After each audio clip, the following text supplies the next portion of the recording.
I'll be completely honest with you, I didn't start out as well as I could have. Now, don't get me wrong, I have great parents who have always done their best to raise me in the right way, but at the end of the day, who I became was my responsibility. In fact, all this Nebraska farm boy protector, manhood stuff is a fairly new concept for me. I mean, it's not that I had never heard about it, no. I'm just kind of a stubborn knothead and it takes a while to get information through my thick skull, you know?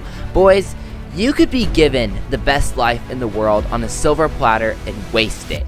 And it's all gonna be for nothing if you don't finish strong. I feel like the years 14 through 15 were a real sort of turning point for me. It was a time when I was given a passion for biblical manhood, to be a man after God's own heart. It was a time when I had to wrestle through some hard truths that I think we all have to wrestle through at some point. Just 14 through 15 happened to be that time that I really started to take a stand and to really try to figure out what I believed in, why I believed in it. I feel like it was a time when there was some issues that needed to be addressed, so it was really a time of change. And it wasn't that I arrived anywhere after 14 through 15 because I'm 16. No, it was that I started on a journey. I knew that if I stayed where I was, it could only lead at best to a meaningless life, which in essence means like walking dead, and so why even go on?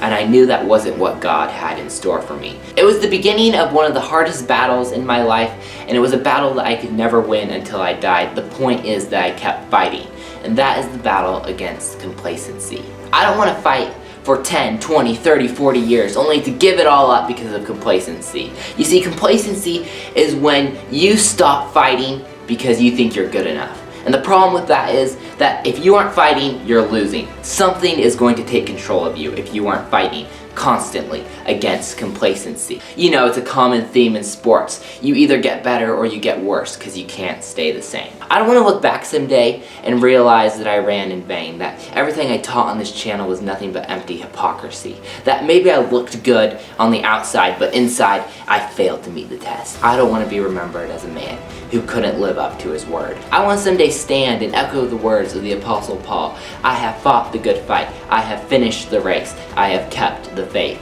Guys, you've got to keep fighting. It is worth it. And even in a world where everything you do is countercultural, even when nobody gives you appreciation, even when it seems like it's hopeless, even when you feel like you've blown it all, you've got to keep fighting because it's worth it. Fighting is never easy, but it's always worth it.